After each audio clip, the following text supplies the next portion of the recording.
आज़ादी के सफ़र की देश भर में चल रहे आज़ादी के अमृत महोत्सव के माध्यम से हम उन महान हस्तियों को याद कर रहे हैं जिन्होंने देश की आज़ादी में अपना अहम योगदान दिया है।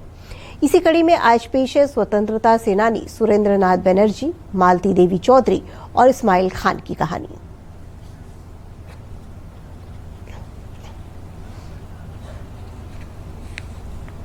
स्थापना की।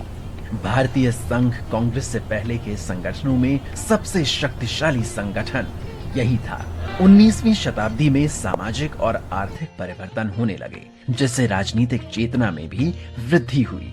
इसी से राजनीतिक संघों और स्वतंत्रता के लिए राष्ट्रीय आंदोलनों का जन्म हुआ। 1875 में शिशिर कुमार घोष और शंभू चरण मुखर्जी ने लोगों के बीच राष्ट्रवाद की भावना की दिशा में काम करने के लिए द इंडिया लीग की स्थापना की। हालांकि लीग का विघटन हो गया और बाद में सुरेंद्र नाथ बनर्जी ने 26 जुलाई 1876 को अपने दोस्त आनंद मोहन बोस के साथ इंडियन एसोसिएशन की स्थापना की। इसे साझा राजनीतिक आकांक्षाओं के आधार पर भारतीय लोगों की एकता के लिए बनाया गया था। इसने 1877 में भारतीय सिविल सेवा परीक्षा के लिए उम्मीदवारों के लिए आयु सीमा में कमी पर आपत्ति प्रकट की थी। एसोसिएशन ने इंग्लैंड और भारत में एक साथ सिविल सेवा परीक्षाओं के साथ साथ उच्च प्रशासनिक पदों के भारतीयकरण की वकालत की। इंडियन एसोसिएशन ने दमनकारी शस्त्र अधिनियम और वर्नाक्युलर प्रेस अधिनियम को निरस्त करने के अभियान का भी नेतृत्व किया। इंडियन एसोसिएशन ने बंगाल और बंगाल के बाहर अन्य कस्बों और शहरों में शाखाएं स्थापित की। समाज के गरीब वर्गों के सदस्यों को आकर्षित करने के लिए सदस्यता शुल्क कम रखा गया था। एसोसिएशन ने पहले अखिल भारतीय सम्मेलन को प्रायोजित किया, जो 28 से 30 दिसंबर 1883 तक कलकत्ता में आयोजित किया गया था। इसमें देश भर से 100 से अधिक प्रतिनिधियों ने भाग लिया।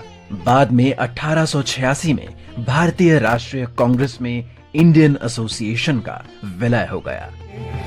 आज हम स्वतंत्रता सेनानी मालती देवी चौधरी का भी स्मरण कर रहे हैं। उनका जन्म 26 जुलाई 1904 को बिहार में हुआ था। मालती देवी गुरुदेव रविंद्रनाथ ठाकुर और महात्मा गांधी से बेहद प्रभावित थीं। शांति निकेतन में पढ़ाई के दौरान वे अपने भावी पति से मिलीं और वे दोनों वर्तमान ओडिशा में स्थानांतरित हो गए।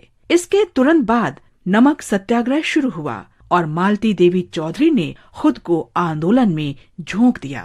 उन्होंने जमींदारों और साहूकारों के खिलाफ कृषक आंदोलन में हिस्सा लिया। स्वतंत्रता के बाद मालती चौधरी ने भारत की संविधान सभा के सदस्य के रूप में और उत्कल प्रदेश कांग्रेस समिति के अध्यक्ष के रूप में शिक्षा की भूमिका पर जोर देने की पूरी कोशिश की। उन्होंने विशेष रूप से ग्रामीण पुनर्निर्माण में वयस्क शिक्षा पर बल दिया। वो आचार्य विनोबा भावे के भूदान आंदोलन में भी शामिल हुई। 15 मार्च 1998 को मालती देवी चौधरी का निधन हो गया। आज हम इस्माइल खान का भी स्मरण कर रहे हैं, जो तत्कालीन बॉम्बे प्रेसिडेंसी के निवासी थे। उन्होंने 1857 में विदेशी शासन से स्वतंत्रता के लिए संघर्ष में भाग लिया और ब्रिटिश ठिकानों पर हमला करने और कंपनी राज को उखाड़ फेंकने की कोशिश में लोगों का नेतृत्व भी किया। इस्माइल को मुठभेड़ के दौरान कंपनी के सैनिकों ने पकड़ लिया और उन पर सरकारी संपत्तियों को लूटने और अंग्रेजों के खिलाफ विद्रोह करने का आरोप लगाया गया। उन्हें आजीवन कारावास की सजा सुनाई गई और 7 मार्च 1859 को अंडमान द्वीप समूह ले जाया गया, जहां 26 जुलाई 1859 को उनकी मृत्यु हो गई। बहादुर शहीद इस्माइल खान को हमारा नमन।